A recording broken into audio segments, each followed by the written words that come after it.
Chapitre 13. Un acte horrible.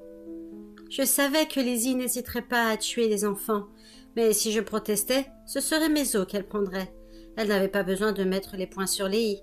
Cet enfant allait payer de leur vie le pouvoir qu'elle attendait de cet horrible œuf de cuir. Et cette fois, elle ferait de moi sa complice. Pouvais-je imaginer pire situation? Je serais aussi coupable qu'elle. Comment en étais-je arrivée là, moi qui n'avais aucun désir de devenir sorcière? Je me souvenais de la nuit où Lizzie était venue me chercher pour m'emmener chez elle.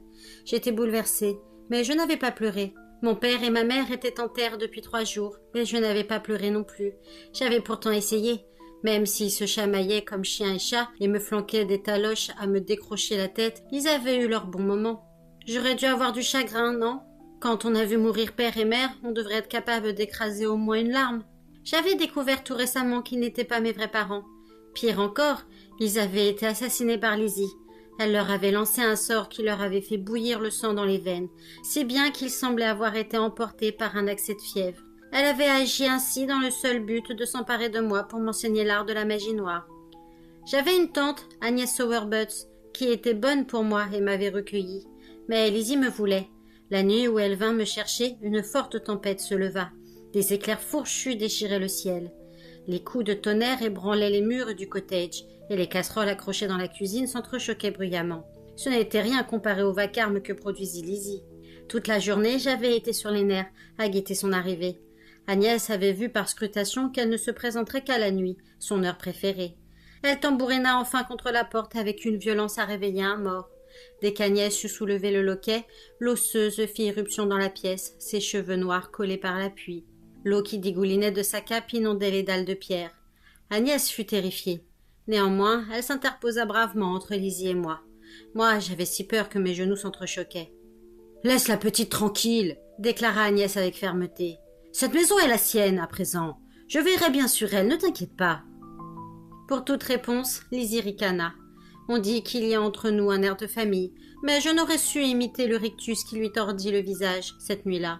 C'était une grimace à faire tourner le lait et miauler les chats comme si le malin en personne les tirait par la queue. Je m'étais toujours arrangée pour me tenir hors de portée de ma tante Lizzie. Je ne l'avais pas vue depuis 1 an, et elle me paraissait plus effrayante que jamais. Nous avions appris la veille qu'elle voulait me prendre chez elle. Agnès aurait dû me conduire jusqu'à sa maison, mais je l'avais suppliée de n'en rien faire, et elle avait envoyé un mot pour lui signifier son refus. Nous nous doutions l'une ou l'autre que l'affaire ne resterait pas là. J'ignorais alors qu'elle avait décidé de me former à la sorcellerie. Ce fut un vrai choc. C'était bien la dernière chose que je désirais. Cependant, j'avais si peur que je n'émis aucune protestation. « Alice ne deviendra pas une sorcière dans ton genre, » rétorqua Agnès. « Ses parents n'avaient rien à voir avec la sorcellerie. Pourquoi devrait-elle suivre tes traces maudites? Laisse-la petite chez moi et occupe-toi de tes affaires. »« Le même sang noir coule dans nos veines et cela suffit, » siffla Lizzie avec colère. « Ce n'est pas à toi de l'élever, tu n'es qu'une étrangère. » C'était faux. Agnès était une digne. Elle avait épousé un brave homme de Walais, un chaudronnier. À la mort de son mari, elle était revenue à Rougli, le village où vivait le clan des Dignes. « Je suis sa tante, et je lui servirai désormais de mère, » objecta-t-elle. Elle s'exprimait avec audace, mais elle était affreusement pâle, et je voyais trembler son menton grassouillé. Je m'étais réfugiée au fond de la cuisine, dans l'espoir de gagner la porte de derrière et me faufiler au dehors. Je savais que leur affrontement ne durerait pas longtemps, je savais qu'il emporterait. Lizzie frappa du pied, rien de plus. Aussitôt le feu mourut dans l'âtre, la flamme des chandelles vacilla et s'éteignit. Un froid terrifiant envahit la pièce, plongée dans le noir. Agnès poussa un cri d'effroi. Je criais moi aussi. J'aurais tenté n'importe quoi pour sortir de là, sauter par la fenêtre, escalader le conduit de cheminée. M'enfuir, c'était tout ce que j'avais en tête. Seulement, je ne pouvais pas bouger un muscle. J'étais paralysée de peur. Je sortis en fin de compte, mais aux côtés de Lizzie. Elle avait refermé ses doigts sur mon poignet et m'avait tiré dehors. Résister n'aurait servi à rien. Elle était trop forte et me tenait trop serrée. Ses ongles m'entamaient la peau. Je lui appartenais désormais, je ne lui échapperais plus. Cette même nuit, elle entama mon éducation de sorcière. Ce fut le commencement de tous mes ennuis. C'est ainsi qu'avait débuté ma vie avec Lizzie, et ma formation s'était révélée dure et pénible. Avec le meurtre des 7 enfants, j'allais poser le pied sur la première marche menant à l'état de pernicieuse. Si je me rendais complice de ce forfait, je ne pourrais plus revenir en arrière. Introduisant 2 doigts dans sa bouche, Betsy émit un sifflement à vous transpercer les tympans. Quelque chose jaillit hors de l'eau et atterrit sur le sol mouillé. De la vase dégoulina sur le sol, et je reculai d'un pas. C'était une sorcière d'eau, vêtue de haillons couverts d'algues vertes et brunes, la tignasse emmêlée, la face maculée de boue. Je remarquai alors qu'elle avait non seulement des griffes redoutables, mais aussi des pieds palmés, terminés par un ergot acéré qui devait la propulser à grande vitesse entre les os. Ses 4 membres étaient de véritables machines à tuer. Betsy Gratton se mit à lui parler dans son langage, fait de grognements et d'autres sons insolites, entre un aboiement et un miaulement de chat qui s'étrangle. Je reconnus cependant quelques mots, sang et skelte, prononcés à plusieurs reprises, ce qui n'avait rien d'étonnant dans une conversation entre cette créature et sa gardienne. J'entendis également le nom d'Arkwright, ce qui ne me surprit pas davantage. L'épouvanteur local représentait une menace constante pour les sorcières d'eau. Il les traquait avec ses chiens intrépides et les éloignait des ruines du monastère, leur séjour de prédilection. S'il découvrait l'existence de cette ferme, il mettrait fin aux agissements de la gardienne et disperserait les sorcières, rendant impossible leur activité en tant que commentus. Elle devait user d'une magie très puissante pour dissimuler la maison et empêcher les chiens de flairer leur odeur. Combien de temps tiendrait-elle ainsi? L'emploi de la magie est épuisant. Il exige une grande consommation de sang. En réponse à un long monologue de Betsy, la sorcière d'eau poussa un simple grognement avant de replonger sans presque une éclaboussure. Elle nous avait à peine accordé un regard. Quand elle eut disparu, la gardienne se tourna de nouveau vers Lizzie. « Ce sera fait, mais pour commencer, il nous faut des enfants. Mieux vaut en rassembler plus de 7. Un excédent est toujours utile. Les skeltes sont friands de jeunes sangs savoureux. On les prendra à l'est, loin du territoire de l'épouvanteur. Nous te fournirons 12 bambins. Telle sera notre contribution. Tu devras nous procurer un 13e. C'est un marché honnête, non ?» Je frémis en entendant Lizzie acquiescer. « Il est honnête. Je t'apporterai ma part. » En ce cas, sois ici avec ta victime la nuit précédant la pleine lune. Mais d'abord, je vais vous offrir à souper. Rien de tel qu'un beau repas pour conclure une affaire.